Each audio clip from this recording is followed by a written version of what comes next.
अगर भारत एक किताब होती तो इसका पहला और सबसे जरूरी अध्याय इसका भूगोल होता।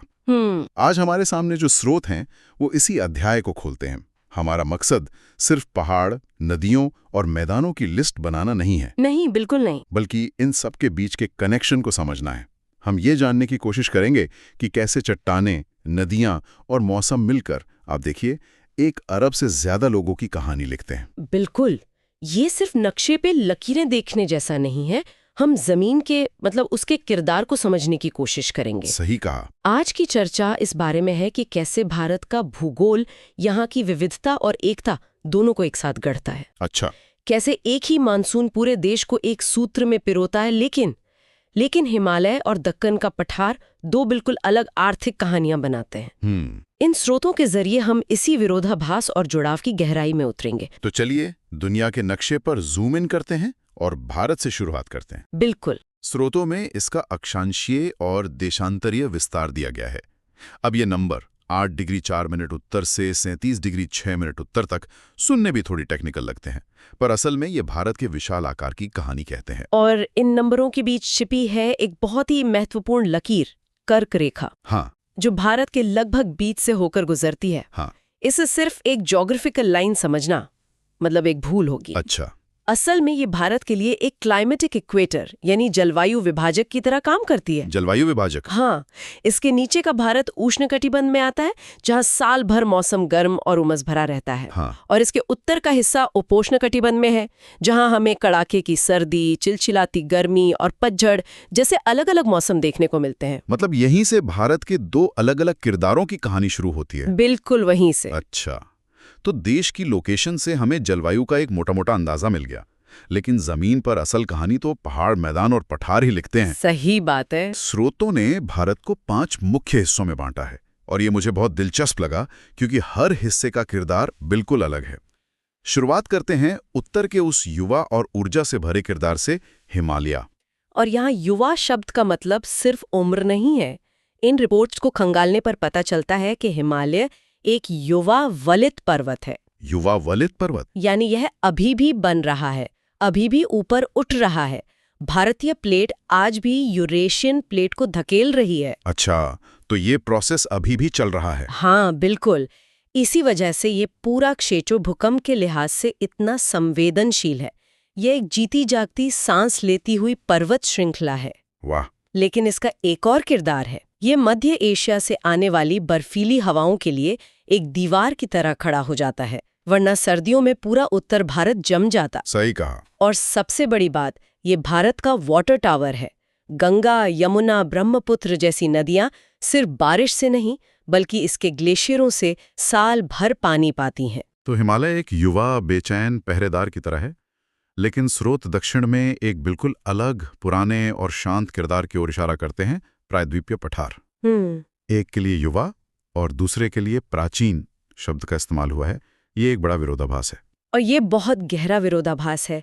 सोचिए, ये पठार आप इसे ऐसे समझिए कि ये भारत का भूवैज्ञानिक खजाना है। खजाना कैसे? हिमालय तो भूवैज्ञानिक नजरिए से कल का बच्चा है, लेकिन ये पठार उस प्राचीन गोंडवाना लैंड का हिस्सा है जो डायनासोर के जमाने में मौजूद था। अच्छा। इसका मतलब है कि लाखों करोड़ों सालों की भूवैज्ञानिक प्रक्रियाओं ने यहाँ खनिजों की परतें जमा की हैं।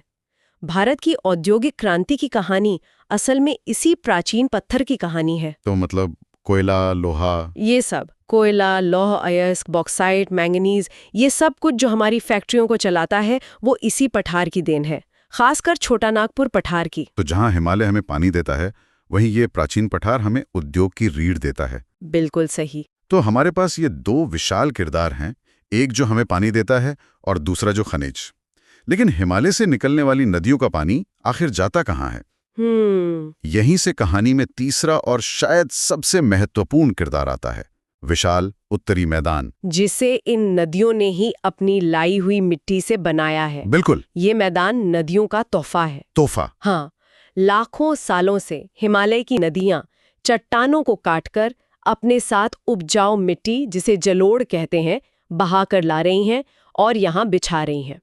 इसीलिए ये दुनिया के सबसे उपजाऊ इलाकों में से एक है। और शायद इसीलिए इसे सभ्यताओं का पालना भी कहते हैं। बिल्कुल। ये भारत की सिविलाइजेशनल क्रेडल रहा है। लेकिन यहाँ भी एक दिलचस्प बात है। क्या? अगर आप पश्चिम में पंजाब को देखें तो वहाँ मुख्य फसल गेहूं है, और जैसे जैसे आप पूरब की ओर बढ़ते हैं उत्तर प्रदेश, बिहार, बंगाल में चावल मुख्य फसल बन जाता है। अच्छा, एक ही मैदान में इतना फर्क? हाँ, इसी एक मैदान में खान पान और संस्कृति का ये फर्क भी सीधे सीधे भूगोल और जलवायु से जुड़ा है। ये तो हुई हिमालयी नदियों की बात, लेकिन उस प्राचीन पठार की नदियों का क्या? स्रोत इन दोनों नदी तंत्रों में एक बहुत बड़ा फर्क बताते हैं। और ये फर्क भारत के जल प्रबंधन की सबसे बड़ी चुनौती है। चुनौती? हिमालयी नदियां 12 मासी हैं, क्योंकि गर्मियों में जब बारिश कम होती है तो उन्हें ग्लेशियरों के पिघलने से पानी मिलता है। लेकिन प्रायद्वीपीय नदियां जैसे गोदावरी, कृष्णा, कावेरी पूरी तरह से मानसून पर निर्भर हैं। गर्मियों में इनका पानी बहुत कम हो जाता है या कुछ तो सूख भी जाती हैं। मतलब एक ही देश में एक हिस्से में बाढ़ और दूसरे में सूखा। हाँ, ये तस्वीर हम हर साल देखते हैं। इसी चुनौती से निपटने के लिए अक्सर नदी जोड़ो जैसी बड़ी परियोजनाओं की बात होती है। सुनने में तो ये बहुत अच्छा लगता है। हाँ, लगता तो है कि कोई बड़े पर्यावरणीय नुकसान भी हो सकते हैं। हाँ, और ये एक बहुत ही जटिल बहस है। इन दस्तावेजों से ये साफ है कि ये कोई आसान इंजीनियरिंग समाधान नहीं है। मतलब? किसी नदी के प्राकृतिक बहाव को मोड़ने का मतलब है उसके पूरे इकोसिस्टम को बदलना। इससे मछलियों के जीवन पर, नदी के किनारों पर बसे समुदायों पर और यहाँ तक कि नदी के समुद्र में मिलने की जगह पर भी बहुत गहरा असर पड़ सकता है। तो फायदों के साथ साथ इसमें बहुत बड़े पारिस्थितिक जोखिम भी जुड़े हुए हैं। बिल्कुल, जिन पर विचार करना जरूरी है। तो हमने पहाड़ों, पठारों और मैदानों की बात कर ली जो भारत का दिल है। लेकिन भारत के भूगोल में कुछ ऐसे हिस्से भी हैं जो किनारों पर हैं पर बेहद महत्वपूर्ण हैं, जैसे पश्चिम में थार का रेगिस्तान। थार को अक्सर सिर्फ एक बंजर रेतीली जगह मान लिया जाता है, लेकिन ये कहानी का अधूरा सच है। अधूरा सच? हाँ, ये शुष्क है, लेकिन ये एक अनोखा इकोसिस्टम है जहाँ के जीव जंतुओं और इंसानी बस्तियों ने खुद को इस माहौल में ढाल लिया है। अच्छा। और इसका एक और बहुत बड़ा किरदार है जिसके बारे में कम लोग जानते हैं। गर्मियों में थार का रेगिस्तान बहुत ज्यादा गर्म हो जाता है, जिससे वहां एक तीव्र निम्न दबाव का क्षेत्र बनता है। निम्न दबाव का क्षेत्र? ये निम्न दबाव एक विशाल वैक्यूम क्लीनर की तरह हिंद महासागर से नमी वाली हवाओं को अपनी ओर खींचता है। मतलब? यानी थार का रेगिस्तान भारतीय मानसून को ताकत देने में एक इंजन का काम करता है। ओह, ये कनेक्शन तो कमाल का है। यानी रेगिस्तान की गर्मी ही बारिश लाने में मदद करती है। बिल्कुल। अब रेगिस्तान की सूखी जमीन से चलते हैं भारत के लंबे और नम समुद्र तटों की ओर।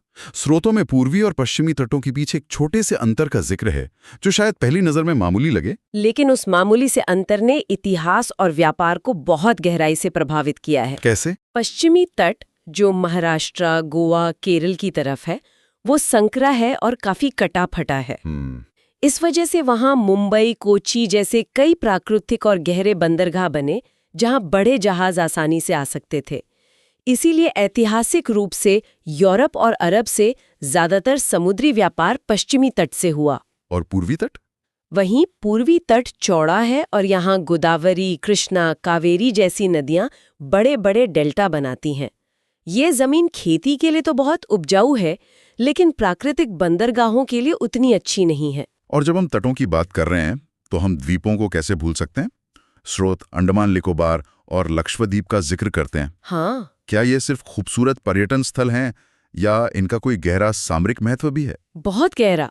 अंडमान और निकोबार द्वीप समूह मलक्का जल डमरू मध्य के मुहाने पर हैं।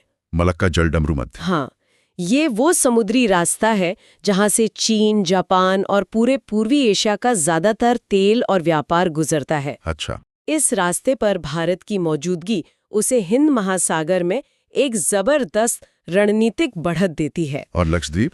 दूसरी तरफ लक्षद्वीप प्रवाल द्वीपों यानी कोरल आइलैंड्स का एक समूह है। यह एक बहुत ही नाजुक इकोसिस्टम है जो जलवायु परिवर्तन और समुद्र के बढ़ते तापमान के अध्ययन के लिए एक प्राकृतिक प्रयोगशाला की तरह है। तो ये द्वीप सिर्फ पर्यटन नहीं बल्कि भारत की सुरक्षा और विज्ञान के लिए भी बहुत अहम है। बहुत अहम। हमने अब तक इतने अलग अलग इलाकों की बात की, बर्फीले पहाड़, तपता रेगिस्तान, उपजाऊ मैदान, खनिजों से भरा पठार, लेकिन अगर कोई एक ऐसी भौगोलिक शक्ति है जो इन सबको एक साथ जोड़ती है तो वो है मानसून। बिल्कुल। स्रोत इसे भारत का असली वित्त मंत्री कहते हैं और ये बात 100% सच लगती है। बिल्कुल, ये कोई साधारण जलवायु पैटर्न नहीं है, ये भारत की धड़कन है। धड़कन? गर्मियों में जब भारतीय उपमहाद्वीप की जमीन तपती है तो ये हिंद महासागर से नमी से लदी हवाओं को अपनी ओर खींचती है।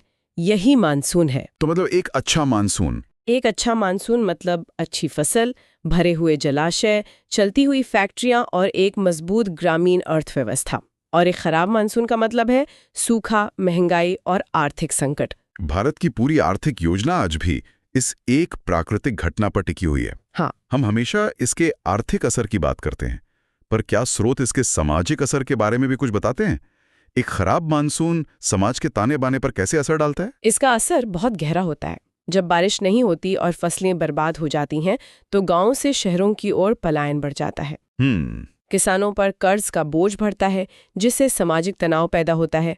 पानी को लेकर राज्यों के बीच विवाद और तीखे हो जाते हैं। तो मानसून सिर्फ अर्थव्यवस्था ही नहीं, बल्कि भारत के सामाजिक सद्भाव की डोर को भी मजबूत या कमजोर करता है। बिल्कुल, ये दिखाता है कि भूगोल कितना व्यक्तिगत हो सकता है। तो इस पूरी चर्चा को अगर हम समेटें तो ये साफ है कि भारत का भूगोल सिर्फ पहाड़ों और नदियों का बेजान नक्शा नहीं है। नहीं, ये एक जिंदा धड़कता हुआ सिस्टम है जिसमें हर चीज एक दूसरे से जुड़ी